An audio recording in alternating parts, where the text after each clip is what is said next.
العالمين الرسول النبي الهاشمي سيدنا وشفيع الله القاسم المصطفى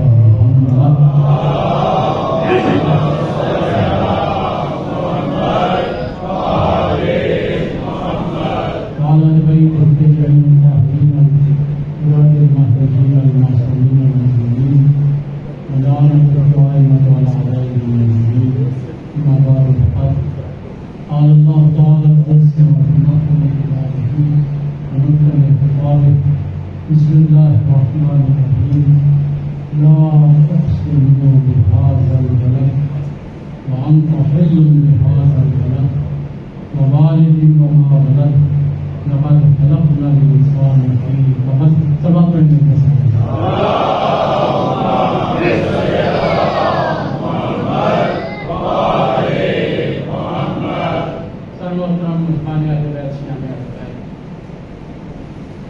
آپ کے سامنے سورۃ البلد کی ابتدائی چند آیات تلاوت کرنے کا شرف حاصل کیا ہے، اور اس پہ تھوڑا سا تبصرہ کرنے سے پہلے گزارش کرنا چاہتا ہوں کہ میرے سامنے وہ باعظمت افراد بیٹھے ہیں، فقط اہل تشیع کا یہ خاصہ ہے اور فقط اہل تشیع بھی اللہ کا یہ کرم ہے کہ اس خالق کائنات نے ایک ہی مہینے کے ایک ہی دن میں انہیں نبی صادق بھی عطا کر دیا، امام صادق بھی کائنات میں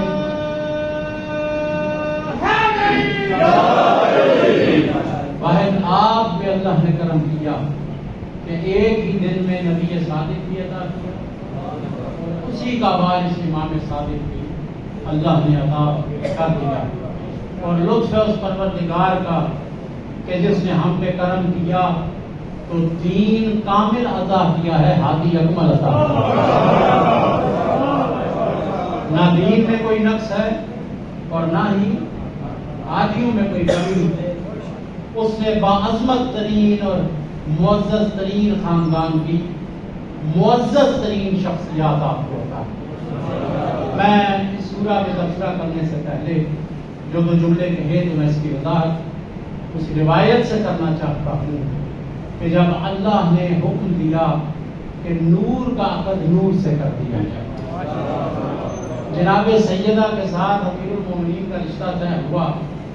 ایک دن جناب سیدہ نے پیغمبر خدا سے کہا کہ یا رسول اللہ، عرب کی عورتیں کہتی ہیں کہ پیغمبر نے آپ کا رشتہ اس علی سے کیا ہے کہ جو مال کو گھر میں چھپا کے نہیں رکھتا ہے، جسے اللہ مال عطا کرتا ہے تو جس طرح سے اللہ کی طرف سے آتا ہے علی راہ خدا میں مخلوق پہ خرچ کر دیتے ہیں، تو علی کے پاس تو مال نہیں ہوتا، جو ہوتا ہے وہ مخلوق کی طرف منتقل ہو جاتا ہے۔ پیغمبر نے دیکھ کے ارشاد فرمایا میری لفظ جگر، اب جب عورتیں آگے بات کریں تو پھر ان کو بتا دینا کہ اللہ نے اپنے کرم کی پہلی نگاہ جب پوری کائنات پہ ڈالی ہے تو قریش کو چنا، پوری کائنات پہ نگاہ کو ڈالا تو قبیلہ قریش کو چنا۔ پھر فرمایا کہ اللہ نے دوسری کرم کی نگاہ جب ڈالی تو قریش میں سے بنی ہاشم کو چنا۔ پوری کائنات میں سب سے معزز قبیلہ اگر ہے تو وہ بنی ہاشم۔ پہلی نگاہ کرم ڈالی تو قریش کو چنا، دوسری نگاہ کرم ڈالی تو اللہ نے بنو ہاشم کو چنا، اور پھر آخری دفعہ اللہ نے نگاہ انتخاب اور کرم کی نگاہ کو جب ڈالا ہے تو میری لفظ جگر یاد رکھ، اللہ نے کائنات میں فقط دو افراد کو چنا، ایک کو مصطفیٰ کہتے ہیں، دوسرے کو مرتضیٰ۔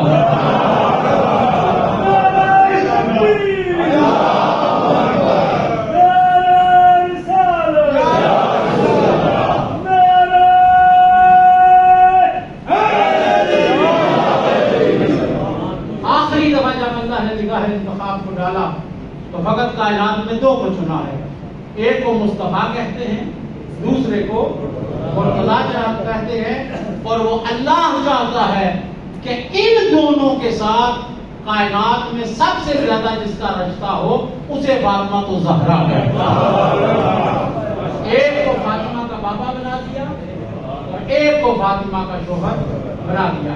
بس میرے بھائیوں قبلہ نے کہا کہ ساتھین کے حوالے سے تھوڑا سا تذکرہ کرنا ہے۔ سورۃ البلد کی ابتدائی آیات، دو آیتوں کو دیکھیں، لا اقسم بہذا البلد، قسم ہے اس شہر مکہ، ایک آیت، اور دوسری وانت حل بہذا البلد۔ قبلہ یقیناً آپ کے لیے شاید ترجمے کی ضرورت ہو، قبلہ کو ترجمے کی ضرورت نہیں ہے۔ پہلی آیت کو دیکھیں تو فضائل خدا ابھرتے ہوئے نظر آتے ہیں، اور دوسری آیت کو دیکھیں تو فضائل مصطفیٰ ابھرتے ہوئے۔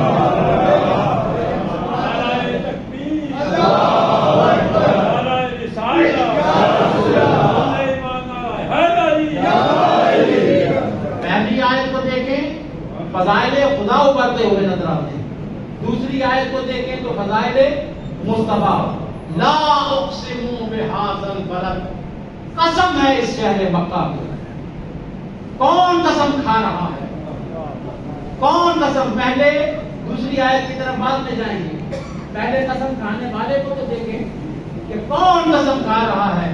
وہ جو ہر عظیم سے عظیم تر ہے، وہ قسم کھا رہا ہے جو ہر عظیم سے عظیم تر ہے، وہ قسم کھا رہا ہے جو ہر بڑے سے بڑا ہے، وہ قسم کھا رہا ہے جو ہر اکبر سے اکبر ہے، وہ قسم کھا رہا ہے جو ہر عیب سے پاک ہے، وہ قسم کھا رہا ہے جو ہر نقص سے پاک ہے، وہ قسم کھا رہا ہے جو ہر کمزوری سے پاک ہے، وہ قسم کھا رہا ہے جو ہر محتاجی سے پاک ہے، وہ قسم کھا رہا ہے جو اولاد سے پاک ہے، وہ قسم کھا رہا ہے جو بیوی اور ہمسر سے پاک ہے، وہ قسم کھا رہا ہے کہ جس کا لطف و کرم کائنات کے ذرے ذرے تک پہنچا ہوا ہے، وہ قسم کھا رہا ہے کہ جو ہماری خطاؤں کو دیکھ کر اپنی عطاؤں کو کم نہیں کرتا ہے، وہ قسم کھا رہا ہے جو رب المشرقین بھی ہے، جو رب المغربین بھی ہے، وہ قسم کھا رہا ہے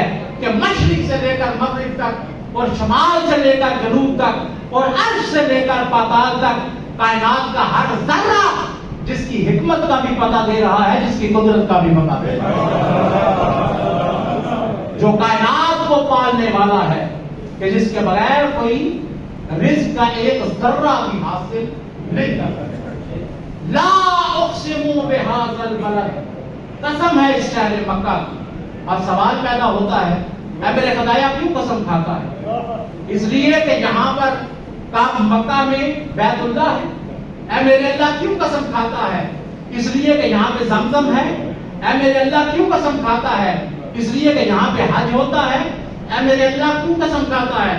اس لیے کہ یہاں پر زمزم ہے۔ اے میرے اللہ کیوں قسم کھاتا ہے؟ اس لیے کہ یہاں پہ حجر اسود ہے۔ اے میرے اللہ کیوں قسم کھاتا ہے؟ اس لیے کہ یہاں پہ مقام ابراہیم ہے۔ اے میرے اللہ کیوں قسم کھاتا ہے؟ اس لیے کہ یہاں پہ ایک ایسا گھر ہے جو بڑا عظیم بھی ہے، جو بڑا قدیم بھی ہے۔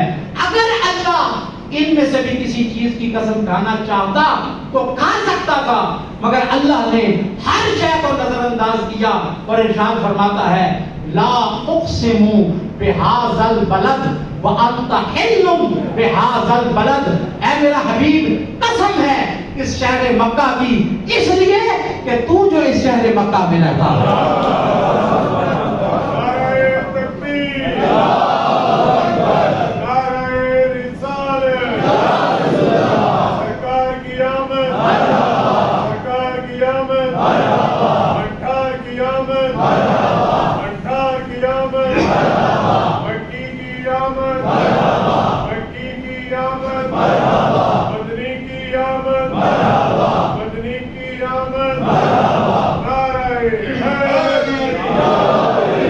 اگر قسم کھانا چاہتا تو ان چیزوں کی بھی قسم کھا سکتا تھا، اگر ہر شے کو اللہ نے پیچھے رکھا ہے۔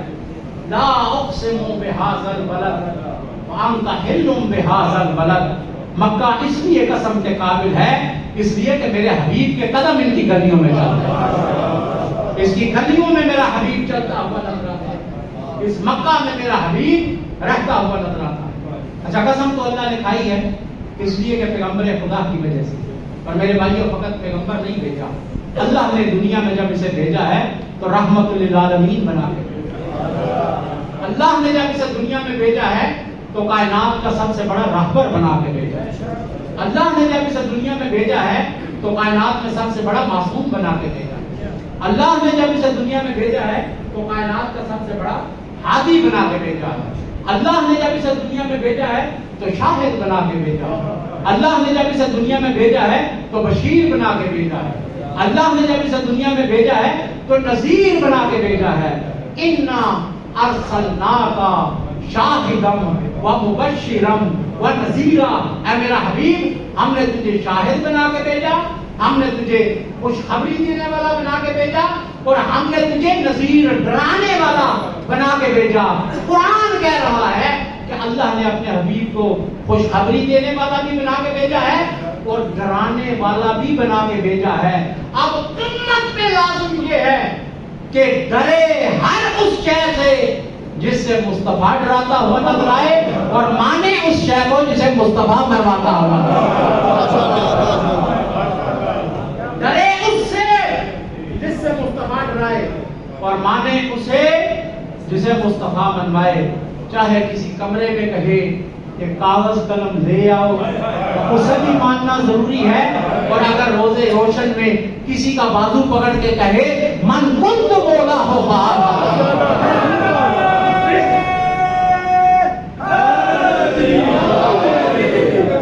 یہ کہ جو اللہ نے کمالات اسی عطا کر کے بھیجے ہیں، کوئی کائنات میں اس کا مقابلہ نہیں کر سکتا۔ میرے بھائیوں میں بس اشارہ ہی کرنا چاہتا ہوں اپنے وقت کے اندر کہ یہ وہ ذات ہے کہ کائنات میں بڑے سے بڑا سید بھی ہو، بڑے سے بڑا سردار بھی ہو، وہ اس کے سامنے ادب سے جھکتا ہوا نظر آتا ہے۔ اللہ کی مخلوق میں وہ ذات کہ جس کے سامنے ہر کوئی ادب سے جھکتا ہوا نظر آئے، اسے محمد مصطفیٰ کہتے ہیں۔ میں اشارے چند کر سردار تو اللہ نے ہر نوع میں رکھے ہیں نا۔ اچھا ایک نوع ہے بڑی باعظمت نوع جنہیں کہتے ہیں ملائکہ، نوری مخلوق ہے، نوری مخلوق بھی ہے اور گناہ بھی نہیں کرتے۔ کیا خیال ہے فرشتے اللہ نے سارے برابر بنائے ہیں یا ان کا بھی کوئی سردار ہے؟ کون ہے سردار ان کا؟ حضرت جبرائیل علیہ السلام۔ اچھا جسے اللہ نے سردار بنایا ہے سید الملائکہ، سب فرشتوں کا سردار ہے، ہر فرشتہ مانتا ہے، ہر فرشتہ تسلیم کرتا ہے کہ جبریل ہمارا سردار ہے، ادب سے اس کے سامنے جا کے سلام کرتے ہیں کہ تو ہمارا سید ہے، تو ہمارا سردار ہے، سید الملائکہ۔ لیکن میں نے کہا مصطفیٰ کے سامنے ہر کوئی چھوٹا نظر آتا ہے۔ امام جعفر صادق علیہ السلام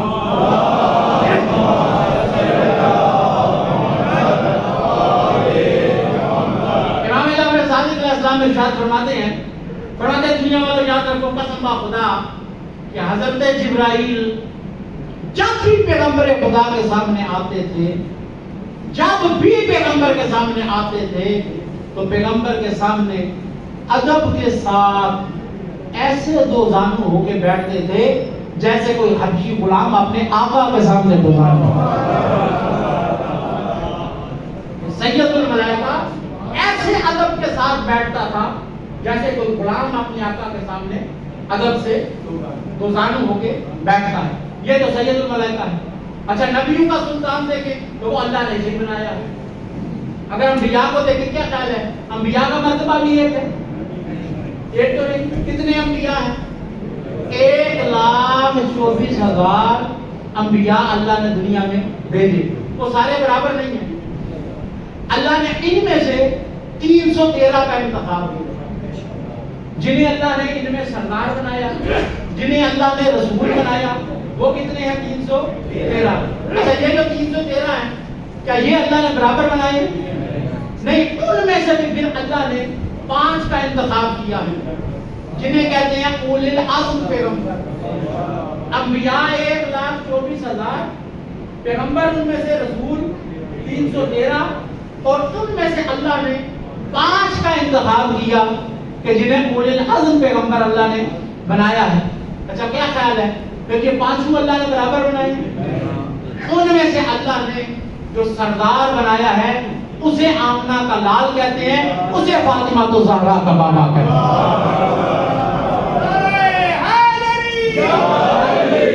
اسے آمنہ کا لال کہتے ہیں، اسے فاطمہ تو زہرا کا بابا محمد مصطفیٰ کہتے ہیں۔ اچھا پہلا نمبر تو حضور کا ہے، سب مسلمانوں کا اتفاق۔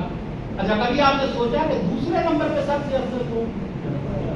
ان 5 اولل العزم پیغمبروں میں سے حضور جو ہے وہ تو سب سے افضل ہے۔ دوسرے نمبر پہ سب سے افضل کون ہے؟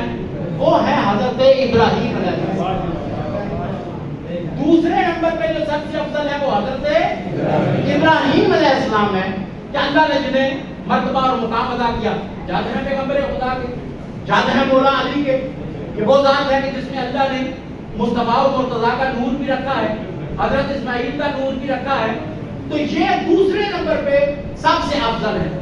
اب میں انہی کے ذریعے پیغمبر کی شان بیان کرنا چاہتا ہوں، خلاصہ روایات کا خلاصہ پیش کر رہا ہوں کہ حضرت ابراہیم علیہ السلام کو اللہ نے وہ منزلت اور وہ مقام عطا کیا کہ روایات میں یہ ملتا ہے، علامہ مجلسی نے بھی لکھا کہ جب فرشتے آ کر حضرت ابراہیم کے کمالات کو دیکھتے، ان کی صفات کو دیکھتے، ان کے حسن کو دیکھتے، ان کی ذات کو دیکھتے، ان کی صفات کو دیکھتے، تو فرشتے ان کے کمالات کو دیکھ کے حیران رہ گئے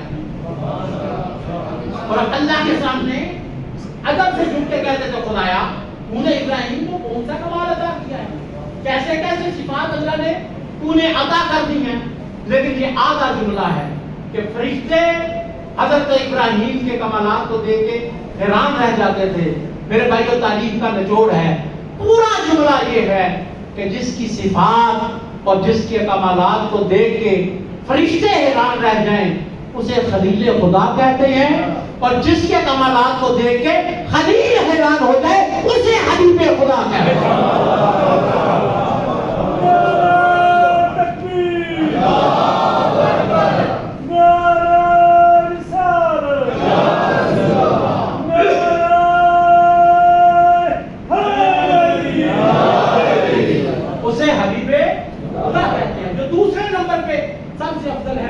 وہ حضور کے صفات اور کمالات کو سن کے حیران رہ جاتے تھے کہ اللہ ایسے کمال والے ذات کو نبی بنا کے بھیجے گا۔ اچھا اس کے بعد ایک سید الملائکہ ہو گیا اور ایک حضور کے سامنے جو دوسرے نمبر پہ سب سے افضل ہیں ان کا بھی تقابل ہو گیا۔ اس کے بعد ایک اور ذات ہے جسے کہتے ہیں سلطان الاولیاء۔ سلطان الاولیاء علی ابن ابی طالب مل کے سبات پڑھیں گا۔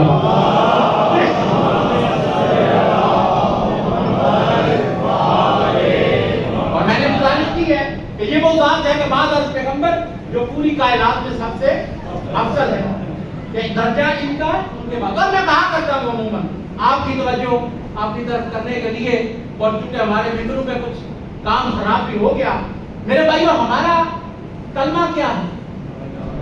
اچھا ہم جسے کلمہ کہتے ہیں ویسے وہ 3 کلمات بنتے ہیں، لا الہ الا اللہ محمد علی قسم کا خدا، محمد سے بڑا اللہ نے کائنات میں حبیب ہی کوئی نہیں رکھا۔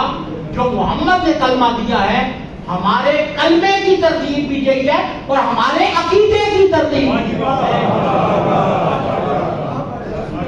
ہمارے کلمے کی ترتیب بھی یہ ہے۔ اور ہماری اذان کو دیکھیں کہ جو ہم ممبروں پہ دیتے ہیں، نہ ہم علی کو اللہ کہتے ہیں، نہ ہم پیغمبر خدا کو رب کہتے ہیں، اللہ نہیں کہتے ہیں۔ ہمارے کلمے کی ترتیب بھی یہ ہے اور ہمارے عقیدے کی ترتیب بھی یہ ہے۔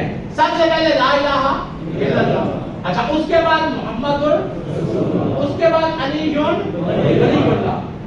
اور یاد رکھیں کہ ہم مولا علی کو کہتے ہیں وَخَلِيفَتُهُ بِلَا فَصْلٍ، وَخَلِيفَتُهُ بِلَا فَصْلٍ۔ یہ جملہ بھی بتاتا ہے پیغمبر کا جانشین ایک نہیں ہے، پیغمبر کے ہم 12 جانشین مانتے ہیں۔ اور یاد رکھیں کہ مصطفیٰ کے جانشین 12 خود مصطفیٰ نے فرمائے ہیں۔ اب جو 11 کو مانے اس پہ بھی اللہ کی لعنت ہے، جو 13 کو مانے اس پہ بھی اللہ کی لعنت ہے۔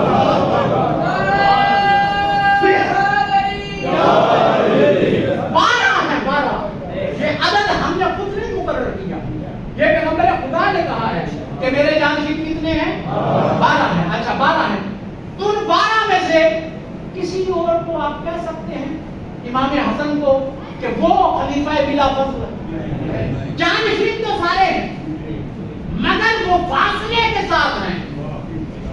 ایک ہی اللہ نے کائنات میں رکھا ہے کہ جس کے اور مصطفیٰ کے درمیان فاصلہ نہیں، وہ ابو طالب کا لال علی ابن ابی طالب. ہمارے کلمے کی ترتیب بھی یہ ہے اور ہمارے عقیدے کی ترتیب بھی یہ ہے. درمیان میں ہے محمد مصطفیٰ جو پہلے لا الہ الا اللہ ہے، وہ مصطفیٰ سے ایک درجہ بڑا ہے، اور جو بعد میں علی ولی اللہ ہے مصطفیٰ اس سے ایک درجہ بڑا ہے. درمیان میں ہے مصطفیٰ لا الہ الا اللہ، وہ اللہ ایک درجہ بڑا، اور علی ولی اللہ سے مصطفیٰ ایک درجہ بڑا. لیکن قسم با خدا فضائل کی حد ہو گئی کہ وہ جو درمیان میں ہے نا، اور اس سے پہلے ایک ہے اور ایک اس کے بعد میں ہے، وہ جو ایک درجہ بڑا ہے وہ اس کے بندے ہونے پہ ناز کرتا ہوا نظر آتا ہے، جو بعد میں ہے وہ اس کے مولا ہونے پہ ناز کرتا ہے.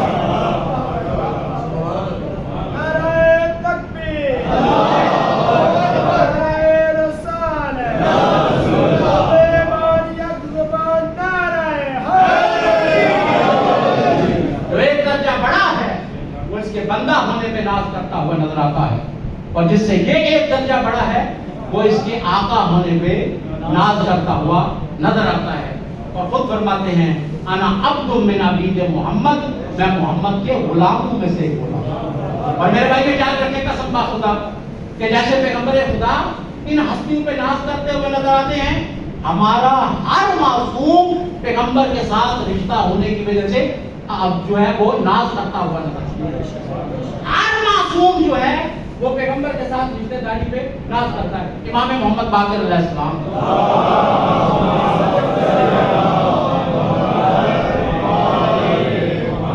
امام محمد باقر علیہ السلام کے پاس ان کا ایک چاہنے والا ایک صحابی آیا، کہنے لگا کہ مولا میں نے آپ کے بڑے فضائل لوگوں سے سنے ہیں، لیکن وہ تو سارے غیر معصوم ہیں، گناہ گار ہیں، ان کی زبان سے صحیح بات بھی نکل سکتی ہے، غلط بات بھی نکل سکتی ہے، لیکن مولا میں چاہتا ہوں کہ آج آپ اپنی شان کا قصیدہ خود اپنی زبان سے بتائیں. یعنی معصوم کی فضیلت، معصوم کی زبانی. دل چاہتا ہے کہ آپ خود بیان کریں کہ اللہ نے آپ کو کیا مقام اور کیا شان عطا کر رکھی ہے. یعنی معصوم کی فضیلت معصوم کی زبان سے بیان ہو جائے. روایت کرتی ہے کہ معصوم نے کوئی لمبی تقریر نہیں فرمائی، معصوم نے کوئی لمبی تقریر نہیں فرمائی. ایک جملہ معصوم نے ارشاد فرمایا، لیکن وہ جملہ ہی اتنا قیمتی تھا کہ کائنات کی قیمت کے صدف معصوم کیا کر سکے. جملہ بیان فرمائے، خود اپنی فضیلت بیان فرمائے. معصوم نے ایک جملہ ارشاد فرمایا، فرماتے ہیں یاد رکھو تو کہتا ہے کہ میں اپنی فضیلت اپنی زبان سے بیان کروں، تو یاد رکھ دنیا کیسے آل محمد کا مقابلہ کر سکتی ہے، کیسے کائنات میں کوئی آل محمد کا مقابلہ کر سکتا ہے. اللہ نے ہمیں اس محمد مصطفیٰ کا وارث بنا کے دنیا میں بھیجا ہے، جو اکیلا تمام انبیاء کا وارث بنتا ہے. اللہ نے ہمیں اس محمد مصطفیٰ کا وارث بنا کے دنیا میں بھیجا، جو اکیلا تمام انبیاء کا وارث بنتا ہوا نظر آتا ہے. بس میرے بھائی یاد رکھیں، جشن کا ماحول ہے تو تھوڑی سی توجہ ادھر فرمائیں کہ اللہ نے جسے بشیر اور نذیر بنا کے بھیجا ہے، اللہ نے اس کے کچھ حقوق رکھے، چند حقوق ہیں جو اللہ نے ہم پہ اس حبیب کے رکھے ہیں. اس طرف بھی توجہ کریں. پہلا حق یہ ہے کہ بندہ پیغمبر کی ذات کا حیا کرتا ہو، پیغمبر کی ذات کا حیا کرے. کسی اور کی بات ہو تو بندہ نظر انداز کر سکتا ہے، لیکن جب پیغمبر کی بات آ جائے تو پھر بندہ اسے رد نہیں کر سکتا. سب سے پہلے بندہ جو ہے وہ پیغمبر کی ذات کا حیا کرے، پیغمبر کے حسب کا حیا کرے، پیغمبر کے نسب کا حیا کرے، پیغمبر کے اخلاق کا حیا کرے، پیغمبر کے اطوار کا حیا کرے. اور یاد رکھیں کہ ذات ایسی بابرکت ہے کہ علامہ مجلسی نے بھی لکھا کہ اللہ نے پیغمبر خدا کو 4440 معجزات، حسی معجزات جو نظر آتے تھے، اللہ نے 4440 معجزات حسی ادا کیے ہیں. اور یہ وہ معجزات ہیں جو نظر آتے ہیں، لیکن اگر مومن نظر غائب سے دیکھے تو فقط 4440 معجزات نہیں، بلکہ پیغمبر کی زبان سے نکلا ہوا ہر جملہ معجزہ بنتا ہے. پیغمبر کا ہر اخلاق معجزہ ہے، پیغمبر کا ہر قول اخبار معجزہ ہے. یہ حسی معجزہ 4440.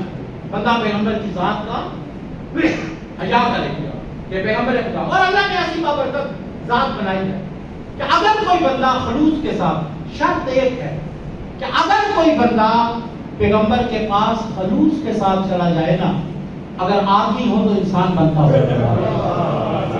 شرط یہ ہے کہ دل کو پاک کر کے خلوص کے ساتھ اگر جائے، اگر آدمی ہو تو انسان بنتا ہوا نظر آتا ہے. انسان ہو تو مسلمان بنتا ہوا نظر آتا ہے، مسلمان ہو تو صاحب ایمان بنتا ہوا نظر آتا ہے، صاحب ایمان ہو تو حضرت سلمان بنتا ہوا نظر آتا ہے.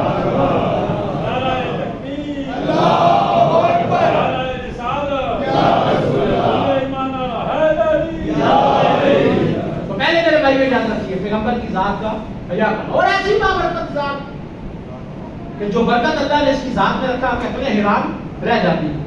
صاحب ارشاد القلوب نے ایک واقعہ نقل کیا. پہلے ہے ذات کا حیا کرنا. وہ فرماتے ہیں پیغمبر خدا تشریف فرما تھے تو ایک عربی بدو کہیں سے آیا پیغمبر کی بارگاہ. اونٹ پہ سوار تھا، پیغمبر کی بارگاہ میں آیا. چہرہ اس کا جو ہے وہ اس نے کپڑے سے چھپا رکھا ہے، کیونکہ عرب جب صحرا میں سفر کرتے ہیں، بادو بارہ اور طوفان آئے تو ریت کے سطح چہرے کو زخمی کرتے ہیں، وہ اپنے چہرے کو چھپا کے رکھتے ہیں. پیغمبر خدا تشریف فرما دے، صحابہ کرام تشریف فرما دے. وہ بندہ آیا پیغمبر کے پاس اور آ کے اس نے اپنے چہرے سے کپڑے کو ہٹایا اور اترا نہیں اونٹ سے. کہنے لگا یا رسول اللہ، میرے پاس وقت نہیں کہ میں آپ کے پاس بیٹھتا. یا رسول اللہ، مجھے بڑی جلدی ہے، میرا بڑا نقصان ہو جائے گا اگر میں وقت پہ نہ پہنچا. مدینے کے پاس کسی کام سے آیا تھا اور اس کے بعد جب میں مدینے کے پاس آیا تو میں نے واپس جلدی جانا تھا، لیکن دل سے آواز آئی کہ بدبختی ہوگی کہ اگر بندہ اتنا قریب آئے اور سیدہ کے بابا کی زیارت کو یہ بغیر. وقت نہیں تھا میرے پاس، اس لیے آیا کہ فقط آپ کی زیارت ہو جائے. آپ کو دیکھ کے دل ٹھنڈا ہو گیا. یا رسول اللہ، زیادہ وقت نہیں کہ میں آپ کے پاس بیٹھتا، آپ گھنٹہ تقریر کرتے، میں اسے سنتا اور سننے کے بعد میں اس سے ہدایت حاصل کرتا. لیکن یا رسول اللہ، آیا تو ہوں، ایک آدھ منٹ میں ایک آدھ جملہ ارشاد فرما دیں اور میں وعدہ کرتا ہوں کہ اس کے مطابق عمل کروں گا، مگر جملہ اتنا قیمتی ہونا چاہیے کہ میں اس پہ عمل کروں، میری نجات کے لیے، میری جنت پکی ہو جانی چاہیے. روایت کرتے ہیں پیغمبر خدا نے اپنے سر کو جھکایا، خدا کا نمائندہ جبریل پیغام لے کر آیا اور کہنے لگا کہ اے اللہ کا حبیب، خدا کہتا ہے اس کے سامنے آیات کی تلاوت کر. من یعمل مثقال ذرۃ خیرا یرہ ومن یعمل مثقال ذرۃ شرا یرہ. جو کوئی ذرہ بھر نیکی کرے گا ان قریب اس کا انجام دیکھے گا، اور جو ذرہ بھر برائی کرے گا ان قریب اس کا انجام بھی دیکھے گا. پیغمبر نے آیات کی تلاوت کی. روایت کرتی ہے کہ عرب تھا، خود بھی آیات کو دہرایا. من یعمل مثقال ذرۃ خیرا یرہ ومن یعمل مثقال ذرۃ شرا یرہ. آنکھوں کو بند کر کے ایک لمحے کے لیے غور کیا، پھر آنکھوں کو کھولا، مسکرایا، کہنے لگا یا رسول اللہ، میری ہدایت کے لیے کافی ہو گیا. روایت کرتی ہے اس کے بعد اس نے چہرے سے اپنے منہ کو چھپایا، اور جب کپڑے سے اپنے چہرے کو چھپا رہا تھا، پیغمبر نے ایک دفعہ اس کے چہرے کو دیکھا. چہرے کو دیکھ کے مصطفیٰ نے دل کی کیفیت کو پہچانا، اور جب واپس جا رہا تھا تو پیغمبر نے دیکھ کے ارشاد فرمایا دنیا والوں یاد رکھو کہ جب میرے پاس آیا تھا، جب میری بارگاہ میں آیا تھا تو سادہ سا بدو تھا، اب واپس جا رہا ہے ان آیتوں کا صدقہ ہے فقیر بن کے واپس فقیر بن کے واپس جا رہا ہے. ایسی بابرکت ذات. حقیقت یہ ہے کہ خلوص کے ساتھ بندہ چلا جائے تو بندے کے درجات بڑھتے ہوئے نظر آتے. پہلا حق یہ ہے کہ پیغمبر کی ذات کا بندہ حیا کرے، اور دوسرا یہ ہے کہ بندہ پیغمبر کے نام کا بھی ہوگا، ان کے نام کا حیا. ایک تو یہ ہے کہ کوشش کرے بندہ کہ کم سے کم نام لے، کسی لقب کے ذریعے سے یاد کرے یا کسی کنیت کے ذریعے سے پیغمبر کو یاد کرے، نام نہ لے. جیسے ہم دیکھیں گے جس کو ہم عزت دیتے ہیں نام لیتے ہیں. کوئی بندہ اپنے والد صاحب کا نام لیتا ہے، نام تو ہوتا ہے نا محمد بشیر، محمد ظہیر، نام تو ہوتا ہے. تو وہ کیا کہتا ہے؟ کسی بزرگ کو وہ کہتا ہے ابو جان، کسی کو وہ کہتا ہے تایا جان، کسی کو وہ کہتا ہے ماموں جی، کسی کو کہتا ہے چچا جی. نام تو ان کا بھی ہے نا. اور اگر کوئی بچہ نام لینا شروع کر دے تو نام لینا شروع کرے نہیں، کوشش کرنی چاہیے کہ نام نہ لے. جب تک بیگمات اپنے شوہروں کا نام نہیں لیتی تھی گھروں میں جھگڑے کم ہوا کرتے. اس کا مطلب ہے وہ سمجھتی تھی کہ یہ کوئی ہم سے بڑا ہے، الرجال قوامون علی النساء. لیکن جب سے نام لینا شروع ہوئے ہیں تو وہ سمجھتے ہیں کہ ساڑھے نال سے لڑائی جھگڑے بڑھ گئے ہیں. پہلے بندہ کوشش کرے، ضرورت کے تحت کوئی مجبوری ہو جائے تو بندہ نام لے. کم سے کم پیغمبر خدا کا نام لینا چاہیے. کسی اور بڑا اچھا طریقہ ہے، ہمارے پنجاب میں بھی ہم کہتے ہیں کہ حضور نے ارشاد فرمایا. ہم کہتے ہیں ختمیہ مرتبت نے ارشاد فرمایا. ختمیہ مرتبت کیا مطلب؟ وہ کہ جس پہ اللہ نے سارے مرتبہ ہی ختم کر دیے، کہ جس پہ اللہ نے سارے مرتبے تمام کر دیے. مخلوق میں اس سے بلند تر ہو کوئی نہیں سکتا. اور میں نے پہلے بیان کر دیا جسے علی کہے کہ انا عبد من عبید اللہ، اور کون سی سند چاہیے کہ اس سے بلند تر اللہ نے کائنات میں کسی کو نہیں بنایا. پہلے تو یہ کہ نام کم سے کم ہے. اور دوسرا یہ ہے، دوسرا پیغمبر کے نام کا حیا یہ ہے کہ جب پیغمبر خدا کا تذکرہ ہو تو بندہ درود پڑھتا ہو.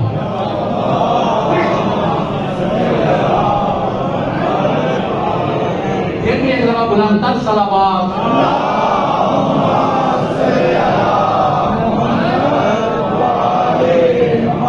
میں مختصر کروں، ذات کا حیا اور دوسرا ہے پیغمبر خدا کی یہ نام کا حیا کرے بندہ. اور تیسرا یہ ہے کہ بندہ پیغمبر کے قول کا بھی حیا کرے.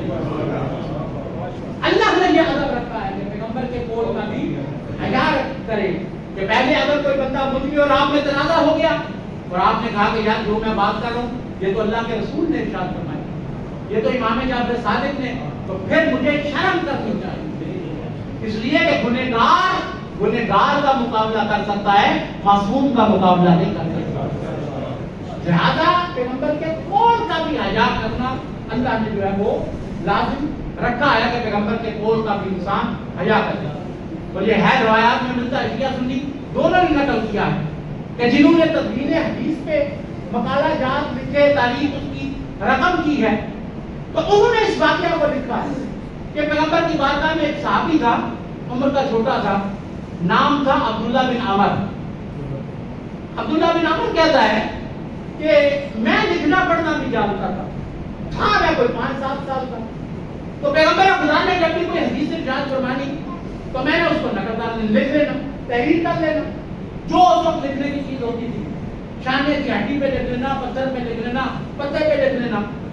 وہ کہتے ہیں میں اس کو لکھ لیا کرتا تھا، جیسے ہی پیغمبر ارشاد فرماتے میں فوراً تحریر کر دیتا. یہ شیعہ سنی دونوں نے نقل کیا ہے. وہ کہتے ہیں ایک دن مجھے 2-4 بابا جی نے پکڑ دیا، کچھ بزرگوں نے پکڑ دیا. انہوں نے کہا ادھر تم بھی کر رہے ہیں، ادھر پیغمبر ارشاد فرماتے ہیں اور تم اسے لکھنا شروع کر دیتا ہے. دیکھو نا بیٹا، بات یہ ہے کہ پیغمبر خدا بھی تو ہماری طرح کے پہچان ہے. ہمارے تو ہاتھ ہیں تو پیغمبر کے بھی تو ہاتھ، پیغمبر بھی تو ہماری طرح کے پہچان ہے. بندہ کبھی غصے میں ہوتا ہے، بندہ کبھی خوشی میں ہوتا ہے. اگر پیغمبر خدا کسی کے بارے میں اچھا فرمائے تو وہ تو صحیح ہے، اور اگر پیغمبر خدا کسی کو برا کہے تو اگر تو لکھے نہیں تو تو وہ تو ہوا میں اٹھ گئی ایک بات. لیکن اگر تم اس پر لکھ لے گا کہ پیغمبر خدا نے فلاں کو یہ کہا ہے, تو وہ جب لکھا گیا تو وہ تو قیامت تک کے لیے بیچارے کے بارے میں ہو گیا. روایت میں الفاظ نہیں ہے, لیکن لگتا مجھے یہ ہے کہ یہ بابا جی وہ تھے جنہیں پیغمبر اکثر برا ضرور کہا کرتے, یعنی جن کو کوئی تکلیف ہوئی ہے کہ پیغمبر نے کہا کہ انہوں نے کہا تو کیوں لکھتا ہے, تھے یہ باتیں ویسے تو انہوں نے کہا کہ لکھتا کیوں ہے. روایت کہتی ہے کہ انہوں نے جب بچے تھے, جب بزرگوں نے ڈرایا تو ڈر گئے, لیکن تھا بندہ سیانا, کہتے ہیں انہوں نے مجھے ڈرایا اس لیے کہ یہ مجھ سے بڑے تھے, میں نے کہا بدلہ اس سے دلواؤں گا جو کائنات میں سب سے بڑا ہے. آپ مجھے کہہ سکتے ہیں, لیکن ایک ہے نا کہ جو اللہ کی مخلوق میں سب سے بڑا ہے. وہ کہتے ہیں اگلے دن پیغمبر خدا جب تشریف لائے تو میں بھی پیغمبر کے پاس کاغذ قلم لے کے بیٹھ گیا. تو پیغمبر خدا کے پاس جب وہ بھی بابا جی آ گئے, وہ سارے آ کے بیٹھ گئے, تو میں نے کہا یا رسول اللہ میں آپ سے معذرت چاہتا ہوں کہ گستاخی کرتا رہا ہوں, یہ کچھ سیانے بزرگان نے مجھے سمجھایا ہے. آپ ارشاد فرماتے تھے تو میں لکھ لیا کرتا تھا, تو مجھے یہ کچھ بزرگوں نے سمجھایا کہ نہیں بیٹا, پیغمبر خدا بھی تو انسان ہے, کبھی خوشی میں ہوتے ہیں کبھی غصے میں ہوتے ہیں, تو غصے میں تو بندے کے منہ سے کچھ بھی نکل جاتا ہے. تو انہوں نے مجھے کہا ہے کہ پیغمبر کی باتوں کو لکھنا نہیں, پیغمبر کبھی کسی کو سخت بات بھی کہہ دیتے ہیں. آپ ارشاد فرمائیں کہ لکھا کروں کہ نہ لکھا, آپ فیصلہ فرمائیں کہ میں بزرگوں کی بات مانوں یا آپ کی بات کو لکھ لوں. وہ کہتے ہیں پیغمبر نے دیکھا, پیغمبر خدا بھی سمجھ گئے, اور پیغمبر خدا نے سارے مجمع کو مخاطب کیا, اور پھر خصوصاً عبداللہ بن عمر کو مخاطب کر کے پھر اپنے منہ کی طرف اشارہ کیا اور کہا کہ عبداللہ جب بھی میں کچھ ارشاد فرماؤں تو ضرور لکھا کر, ما خرج منہ الا الحق, اس منہ سے جب بھی نکلتا ہے حق ہی نکلتا ہے.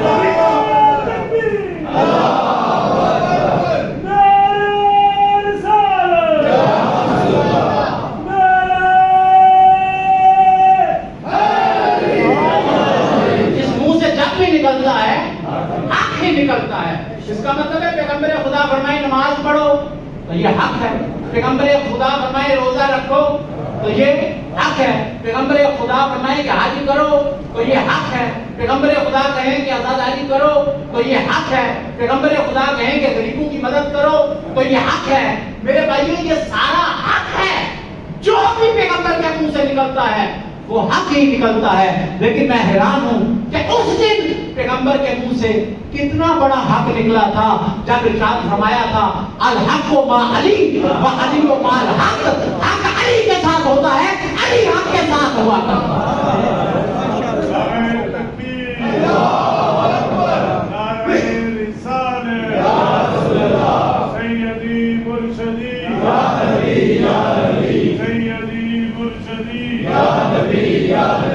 غلام ہے رسول کے غلام ہے, غلامی رسول میں موت بھی قبول ہے, جو ہو نہ عشق مصطفیٰ تو زندگی مقبول ہے. نعرہ حیدری. آپ کو کیک بھی آ گیا ہے تو تمہارا پڑا ہو تو پھر توجہ کرنا تھوڑی مشکل ہو جاتی ہے, لیکن میں مختصر کر رہا ہوں بالکل تاکہ باتیں آپ تک پہنچے. آخری چیز سن لیں, ذات کا بھی حیا کرنا ہے, نام کا بھی حیا کرنا ہے, اس کے بعد قول کا, پیغمبر کے قول کا بھی حیا کرنا ہے. اور چوتھی چیز جو اللہ نے ادب لازم کیا وہ ہے پیغمبر کی آل کا بھی حیا. جن زبان کا درود اللہ نے پیغمبر کے ساتھ ملا کے لازم کیا, پیغمبر کی ذات کا بھی حیا کرو اور پیغمبر خدا کی آل کا حیا کرنا بھی ضروری ہے کہ بندہ جانے کہ اللہ نے انہیں بات اور مصطفیٰ کائنات سے بلند تر درجہ دیا. اور میں نے کہا میرے بھائی, میں بس ایک بات نقل کروں, آپ کی ضابطوں کو تمام کروں کہ میرے بھائی یاد رکھیے کہ خوش قسمت ہیں کہ اللہ نے آپ کو جو 17 ربیع الاول کو امام صادق بھی عطا کر دیا ہے اور نبی صادق بھی عطا کر دیا ہے. اور یاد رکھیے ایسا صادق اور کوئی نہیں, ان جیسا صادق کوئی نہیں. اور اگر دیکھنا ہو کہ اس گھرانے جیسا کوئی اور بھی صادق ہے تو فیصلہ تو پیغمبر نے مبالغہ نہیں کر دیا. پیغمبر نے مباہلہ میں فیصلہ کر لیا. آپ نعرے بلند کرتے ہیں تو کرتے رہیں. میں ایک ہی جملہ اس کے بارے میں کہوں گا کہ میرے بھائیوں مباہلہ میں دیکھو کہ اللہ کی نظر میں صادق کون ہے. دو فہرستیں ہیں نا, دو فہرستیں. ایک فہرست دنیا نے پیش کی ہے اور ایک فہرست صادقین کی آپ نے پیش کی. ایک سچوں کی فہرست دنیا نے پیش کی اور ایک سچوں کی فہرست آپ نے پیش کی.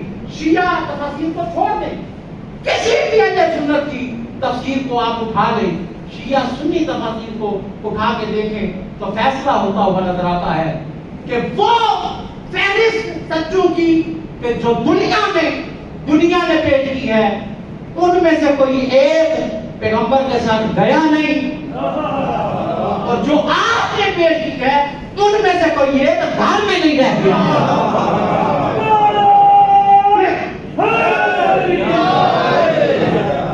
جو فہرست دنیا نے پیش کی ہے ان میں سے کوئی سچا پیغمبر کے ساتھ گیا نہیں, اور جو اس دور میں سچے موجود تھے جو آپ نے فہرست پیش کی ہے ان میں سے کوئی ایک مصطفیٰ نے گھر میں نہیں چھوڑا.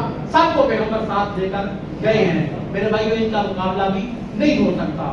جو کمالات اللہ نے ان ہستیوں کو عطا کیے ہیں. آخری واقعہ پڑھوں تاکہ ہو جائے. امام جعفر صادق کا تذکرہ بھی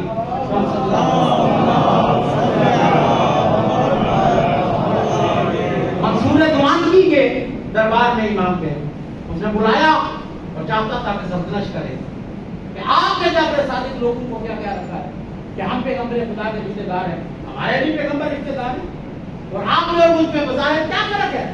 آپ کے بھی دو ہاتھ ہیں, میرے بھی دو ہاتھ ہیں. کیا کمال آپ کو اللہ نے مجھ سے زیادہ عطا کیا ہے؟ یہ چاہتا تھا کہ پیغمبر خدا کے وارث کو سرزنش کرے. لیکن روایت کرنے کا منظر یہ تھا کہ امام جعفر صادق جب اس کے دربار میں گئے تو امام کے ہاتھ میں لکڑی کا عصا تھا. ابھی جمعہ ہوا ہوگا, قبلہ نے لکڑی کا ایک ڈنڈا پکڑا ہے, یہ عصا ہاتھ میں. حکم ایسے یہ ہے کہ 40 سال کی عمر کے بعد سنت ہے کہ بندہ اپنے ہاتھ میں عصا رکھے. 40 سال کے بعد بندہ اپنے ہاتھ میں عصا رکھے. امام نے اپنے ہاتھ میں عصا پکڑ رکھا. اس نے دیکھا تو کہنے لگا جعفر صادق آپ نے یہ کیا طریقہ بنا رکھا ہے؟ آپ تو بزرگ نہیں ہیں, تو 70-80 سال کے بابا جی تو نہیں ہے نا, ڈنڈا تو بابا جی پکڑے, عصا تو کوئی بزرگ پکڑے, آپ تو بظاہر نوجوان آدمی ہیں اور آپ نے اپنے ہاتھ میں عصا پکڑ رکھا ہے. امام نے دیکھا, امام نے دیکھ کے ارشاد فرمایا کہ تجھے اگر پتا ہوتا نا کہ عصا ہے, اگر تجھے پتا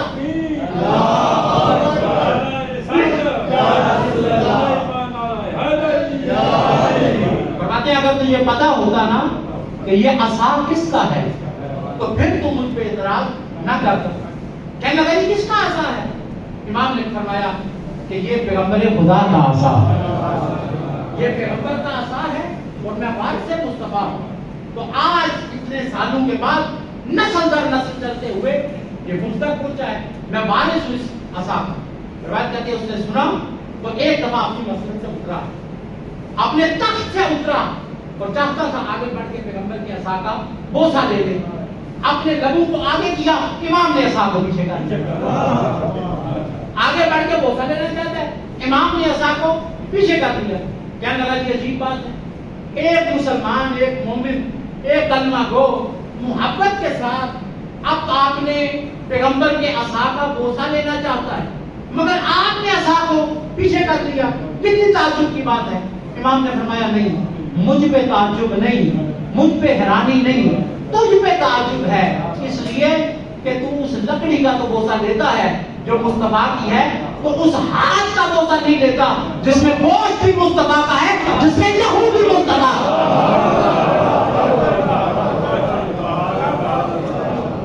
اس پیغمبر کی لکڑی کا بوسہ لیتا ہے, لیکن جس بدن کے اندر مصطفیٰ کے فضائل اور صفات ہو رہے ہیں اس بدن کا اس ہاتھ کا بوسہ نہیں لیتا.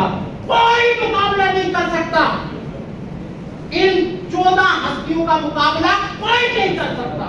اور فقط یہ نہیں کہ امتی کوئی نہیں مقابلہ کر سکتا, کائنات کا کتنا بڑا بھی سید وہ ان 14 کا مقابلہ نہیں کر سکتا.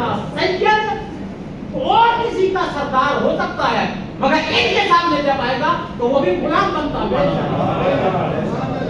کوئی مقابلہ ان 14 کا نہیں کر سکتا اللہ نے جو چیزیں انہیں عطا کی. اور روایات میں یہ ملتا ہے. بس آخری بات, روایات میں یہ ملتا ہے کہ بعض دفعہ بعض رشتے داروں نے مقابلہ کرنے کی کوشش کی ہے. امام حسن کی اولاد میں سے ایک شخص کا نام ہے محمد, امام جعفر صادق کا شہزادی بنتا ہے, امام حسن کی نسل سے ہے.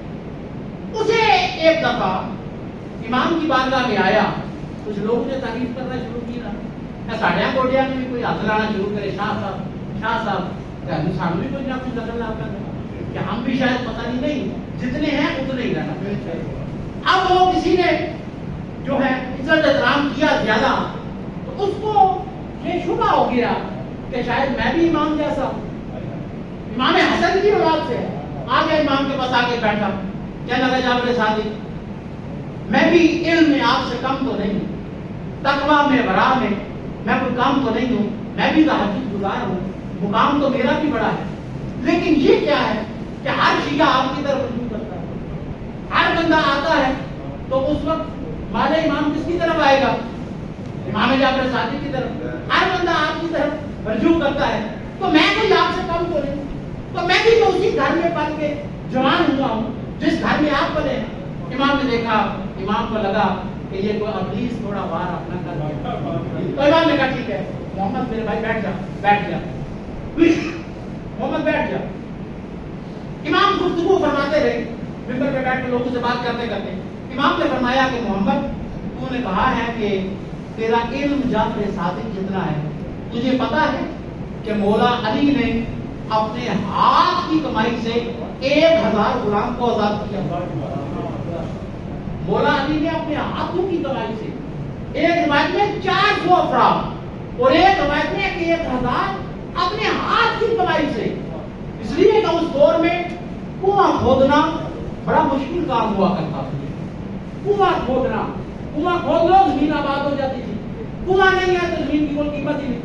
مولا علی زمین خریدتے تھے, کنواں کھودتے تھے, اور جب کنواں کھود جاتا تھا تو پھر اس کے بعد وہ بڑی قیمتی ہو جاتی تھی, اس کو بیچ کے مولا علی غلاموں کو خرید کے آزاد کیا کرتے تھے. تو امام نے فرمایا تو جانتا ہے کہ وہ علی ابن ابی طالب جو تیرے دادا بھی ہیں, جو میرے دادا بھی ہیں, انہوں نے اپنے ہاتھوں کی کمائی سے, جانتا ہے نا, 1000 غلام کو آزاد کیا تھا. دیکھ کے کہنے لگا ہاں جی میں جانتا ہوں. امام نے فرمایا تو کہتا ہے کہ تیرا علم جعفر صادق جتنا ہے, اگر تیرا علم جعفر صادق جتنا ہے تو ابھی تم نے مجھے ان 1000 غلاموں کے نام بتا کے جاوے. وہ جو تیرے دادا نے, وہ جو میرے دادا نے اپنے ہاتھ کی کمائی سے وہ غلام آزاد کیے تھے, اگر تیرا علم جعفر صادق جتنا ہے تو پھر مجھے ان کے نام بتا. بس ایک دفعہ پسینہ آ گیا. اب ابھی ہمیں کوئی بندہ کہے جی کہ 1000 نام بتائیں تو کتنے بتا سکتے ہیں؟ 25 بتا دیں گے, 50 بتا دیں گے, اس سے زیادہ تو نہیں بتا سکتے. ایک دفعہ پریشان ہوا, پسینہ آیا ہے پیشانی پہ, بیٹھ گیا امام کے پاس. امام لوگوں سے گفتگو کرتے رہے. تھوڑی دیر کے بعد کہنے لگا, جب لوگ چلے گئے, کہنے لگا جعفر صادق میں تو ان لوگوں کا 1000 لوگوں کا نام نہیں بتا سکتا, کیا آپ ان کا نام بتا سکتے ہیں؟ میں جو ان 1000 غلاموں کا نہ, آخری بات ہے بس جو فرمائیں, میں جو نام نہیں بتا سکتا, کیا آپ ان کا نام بتا سکتے ہیں؟ روایت کرتی ہے وہ امام جو بڑے سکون سے بیٹھے تھے, جیسے ہی محمد نے کہا نا کہ جعفر صادق بتائیں, آپ امام کو نام بتا سکتے ہیں, وہ جو امام سکون سے بیٹھے تھے, روایت کہتی ہے کہ علم کا کوہ گرام اب جلا لیا ہے. پہلے بڑے آرام سے تشریف فرما, جیسے ہی کہا نا کہ جعفر صادق کیا 8000 غلام کا نام بتا سکتے ہیں, امام نے سر کو اٹھایا, جلال سے بولے اور کہا محمد میری طرف سے تو کہتا ہے کیا میں ان 1000 غلاموں کا نام بتا سکتا ہوں؟ قسم با خدا اگر اسی محفل میں تو مجھ سے ان کے نام پوچھے, میں ان میں سے ہر ایک کا نام بتاؤں گا, اس کے باپ کا نام بتاؤں گا, اس کے دادا کا نام بتاؤں گا, اس کے پردادا کا نام بتاؤں گا, ان میں سے ہر ایک کا اس سے لے کر آدم تک پورا شجرہ بتا سکتا ہوں. اللہ نے جب دنیا میں بھیجا ہے تو مجھے جعفر صادق بنا دیا, مجھے محمد مصطفیٰ کا وارث بنا کے بھیجا ہے, مجھے علی مرتضیٰ کا وارث بنا کے بھیجا ہے. بس میرے بھائیوں, ان شخصیات کا جن کا آپ جشن مناتے ہیں، اللہ نے جو ادب ہم پہ لازم کیے ہیں ان کو پڑھنے کی کوشش کریں اور پھر اس کو ادا کرنے کی کوشش کریں، اور جو بندہ بھی ان آداب پر خصوص دل سے عمل کرے گا پھر وہ مرتبہ آ جاتا ہے کہ پھر بندہ جنت کا مشتاق نہیں ہوتا، جنت اس کی مشتاق ہوتی ہے۔ اللہ آپ کی توفیقات میں اضافہ فرمائے۔ اللہ صلی علی محمد و آل محمد، اللہ صلی علی محمد و آل محمد۔ سامع دعائے رفع السماء دائم البقاء والسلطہ، یا عالم الغیوب یا فاتح الغیوب یا غافر الذنوب یا کاشف الکروب، اللہم انا نسألک زیادۃ فی العلم وبرکۃ فی الرزق قبولا فی الحیات وتوبۃ قبل الموت وراحۃ عند الموت ونجاۃ من النار ودخولا فی الجنہ۔ رب زدنی علما وعملا والحقنی بالصالحین۔ الہی تمام حاضرین کی شادی حاجات کو پورا فرما۔ جن مومنین نے اس پروگرام میں دام دل میں سکھ نے کسی طرح سے بھی شرکت فرمائی ہے ان کی توفیقات کے خیر میں اضافہ فرما۔ خدایا حاضرین کے جتنے بھی مرحومین و مرحومات ہیں ان کو اعلیٰ علیین میں جگہ عطا فرما۔ جو جتنے بھی مرحومین و مرحومات ہیں ان کے نامہ اعمال میں اگر کسی قسم کا کوئی گناہ ہے اس کو جلد از جلد معاف فرما۔ ان کے نامہ اعمال کو نیکیوں سے پر فرما، ان کی قبول کو اپنے انوار سے پر فرما۔ بروز حج شہادہ معصومین کی شفاعت سے بہرامد فرما۔ ان کے پاکستان کو استحکام فرما، دن دگنی رات چگنی ترقی عطا فرما۔ جو اس ملک کے دشمن ہیں اگر قابل ہدایت ان کی ہدایت فرما، اگر قابل ہدایت ان کو نصف نابود فرما۔ حق کے امام کا جلد از جلد ظہور فرما۔ ہم تمام کو جو ہے قرآن اور سیرت معصومین کا مطالعہ کرنے کی توفیق عطا فرما، پڑھنے کے بعد سمجھنے کی توفیق عطا فرما، سمجھنے کے بعد عمل کرنے کی توفیق عطا فرما۔ قوم ملت کے جو بچے تعلیمی میدان میں ہیں انہیں جلد از جلد اپنی تعلیم مکمل کرنے کی توفیق عطا فرما۔ جو تعلیم مکمل کر چکے انہیں بہتر سے بہتر روزگار عطا فرما۔ بالاخص حاضرین کے رزق حلال میں وسعت عطا فرما، حاضرین کے رزق حلال میں وسعت عطا فرما۔ اپنے مرحومین و مرحومات کے لیے، قوم کے شہداء کے لیے شکر فرما۔